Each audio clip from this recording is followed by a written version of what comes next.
মধ্যপ্রাচ্যের প্রথম দেশ হিসেবে ইরানের কাছে মাথা নত করল সংযুক্ত আরব আমিরাত। হামলা না করার শর্তে ইরানকে বিশাল অঙ্কের অর্থ প্রদানের প্রস্তাব দিয়েছে আবুধাবি। আর দুবাইয়ের এমন প্রস্তাবে মধ্যপ্রাচ্যের রাজনীতিতে নতুন মেরুকরণের ইঙ্গিত পাচ্ছেন আন্তর্জাতিক বিশ্লেষকেরা।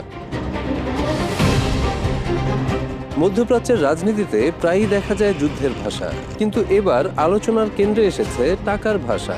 দীর্ঘ কয়েক সপ্তাহের সংঘাত, ক্ষেপণাস্ত্র হামলা এবং ভয়াবহ উত্তেজনার পর এমন এক তথ্য সামনে এসেছে যা পুরো অঞ্চলের কূটনৈতিক সমীকরণ বদলে দিতে পারে। সংযুক্ত আরব আমিরাত বিশেষ শর্তে ইরানের জন্য প্রায় $20 বিলিয়ন অর্থ ছাড়তে সম্মত হয়েছে। আন্তর্জাতিক সংবাদ সংস্থা রয়টার্সের বরাতে বিভিন্ন সূত্র বলছে, এর বিনিময়ে আমিরাতের ওপর আর হামলা চালাবে না ইরান। এই ঘটনাকে কেউ বলছেন বাস্তববাদী কূটনীতি, আবার কেউ বলছেন ইরানের কাছে আরব আমিরাতের নতি স্বীকার। আসলেই ঘটছেটা কি? মূলত মার্কিন নিষেধাজ্ঞার কারণে বিদেশের বিভিন্ন ব্যাংকে ইরানের তেল বিক্রির বিপুল অর্থ বছরের পর বছর আটকে রয়েছে। এই অর্থের একটি বড় অংশ সংযুক্ত আরব আমিরাতের আর্থিক ব্যবস্থার সঙ্গেও যুক্ত। বর্তমান আলোচনার মাধ্যমে সেই আটকে থাকা অর্থ ধাপে ধাপে ছাড় করা হতে পারে বলে জানিয়েছেন কূটনৈতিক সূত্রগুলো।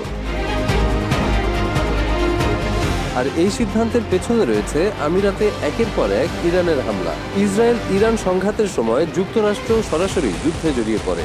সংঘাত চলাকালে ইরান একাধিকবার উপসাগরীয় অঞ্চলে মার্কিন ঘাঁটিগুলোকে লক্ষ্যবস্তু করে হামলা চালায়। আমিরাতও সেই হামলার লক্ষ্যবস্তু হয়ে ব্যাপক ক্ষয়ক্ষতির মধ্যে পড়ে। দেশটির অর্থনীতি, বিমান চলাচল, বন্দর, পর্যটন এবং আন্তর্জাতিক বিনিয়োগ বড় ঝুঁকিতে পড়ে। ফলে যুদ্ধ দীর্ঘায়িত হওয়ার আগেই উত্তেজনা কমাতে সক্রিয় হয় আবুধাবি। রয়টার্সের দেওয়া তথ্য অনুযায়ী মোট প্রায় $20 বিলিয়ন পর্যন্ত ছাড়ের প্রস্তাব করা হয়েছে আমিরাতের পক্ষ থেকে। প্রথম ধাপে $3 বিলিয়ন দেওয়া হয়েছে বলেও দাবি করা হয় সূত্র মারফত। ধাপে ধাপে আরও অর্থ ছাড়া হবে। কেবল একটাই শর্ত, আমিরাতে আর হামলা চালাবে না ইরান। আমিরাতের কর্মকর্তারা অবশ্য এটিকে শান্তি প্রতিষ্ঠার উদ্যোগ হিসাবেই ব্যাখ্যা করেছেন। মধ্যপ্রাচ্যের সবচেয়ে বড় অর্থনৈতিক কেন্দ্রগুলোর একটি সংযুক্ত আরব আমিরাত, আর দুবাই হচ্ছে আন্তর্জাতিক বাণিজ্যের অন্যতম শীর্ষ কেন্দ্র। অন্যদিকে আবুধাবি বিশ্বের অন্যতম বড় সার্বভৌম সম্পদ তহবিলের মালিক, উপসাগরীয় অঞ্চলের সবচেয়ে বড় লজিস্টিক ও বিমান যোগাযোগের হাব। এই দেশ অস্থিতিশীল হলে পুরো মধ্যপ্রাচ্যের অর্থনীতিতে বড় ধাক্কা লাগতে পারে, যে কারণে অনেকটা বাধ্য হয়ে ইরানের দিকে সমঝোতার হাত বাড়িয়ে দিয়েছে আরব আমিরাত। কোনো বিশেষজ্ঞ বলছেন এটি কার্যত ইরানের শর্ত মেনে নেওয়া।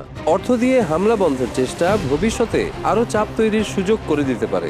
তাছাড়া এমন প্রস্তাবে ইরানের আঞ্চলিক প্রভাব আরও বাড়তে পারে। আবার কেউ বলছেন এটি আত্মসমর্পণ নয়, বরং নিজের অর্থনীতি, বিনিয়োগ ও নাগরিকদের নিরাপত্তা নিশ্চিত করতে বাস্তববাদী কূটনৈতিক সিদ্ধান্ত নিয়েছে আমিরাত। যুদ্ধের চেয়ে অর্থনৈতিক সমঝোতাই কম ব্যয়বহুল। সবচেয়ে গুরুত্বপূর্ণ বিষয় হলো, এই আলোচনার সময় যুক্তরাষ্ট্র ও ইরানের মধ্যে যুদ্ধ পরবর্তী সমঝোতা নিয়ে আলোচনা চলছে। যদি সেই আলোচনা সফল হয়, তাহলে শুধু আমিরাত নয়, বিশ্বজুড়ে আটকে থাকা ইরানের আরও $বিলিয়ন সম্পদও ধীরে ধীরে মুক্ত হওয়ার সম্ভাবনা রয়েছে। এই ঘটনা একটি বড় পরিবর্তনের ইঙ্গিত দিচ্ছে। আগে নিরাপত্তা মানেই ছিল সামরিক জোট, এখন নিরাপত্তা নিশ্চিত করতে ব্যবহার হচ্ছে অর্থনৈতিক সমঝোতা, আর্থিক ছাড়, কূটনৈতিক সমাধান, আঞ্চলিক সমঝোতার মতো কৌশলী পথগুলোকে। অর্থাৎ যুদ্ধের পাশাপাশি এখন অর্থও হয়ে উঠছে সবচেয়ে বড় অস্ত্র। যদি এই সমঝোতা কার্যকর হয়, তাহলে উপসাগরীয় অঞ্চলে হামলা কমতে পারে। এছাড়া তেলের বাজারে স্থিতিশীলতা ফিরতে পারে, বৈশ্বিক জ্বালানি তেলের দামে চাপ কমতে পারে, ইরানের অর্থনীতি কিছুটা স্বস্তি ফিরে পেতে পারে। অন্যদিকে কোনো সমালোচক মনে করছেন এটি ভবিষ্যতে আরো বড় রাজনৈতিক দর কষাকষির নজিরও তৈরি করতে পারে। মধ্যপ্রাচ্যে যুদ্ধের ইতিহাস অনেক পুরনো, কিন্তু সাম্প্রতিক ঘটনাগুলো দেখাচ্ছে ক্ষেপণাস্ত্রের পাশাপাশি এখন $বিলিয়ন হয়ে উঠেছে ভূ রাজনীতির অন্যতম শক্তিশালী অস্ত্র। প্রশ্ন হলো, সংযুক্ত আরব আমিরাত কি সত্যি ইরানের কাছে নতি স্বীকার করেছে, নাকি নিজের অর্থনীতি ও নিরাপত্তা রক্ষায় কঠিন বাস্তবতার মুখে সবচেয়ে বাস্তববাদী সিদ্ধান্তটাই নিয়েছে? এর উত্তর নির্ভর করবে এই সমঝোতা কতটা টেকসই হয় এবং ভবিষ্যতে ইরান তার প্রতিশ্রুতি কতটা পালন করে তার উপর।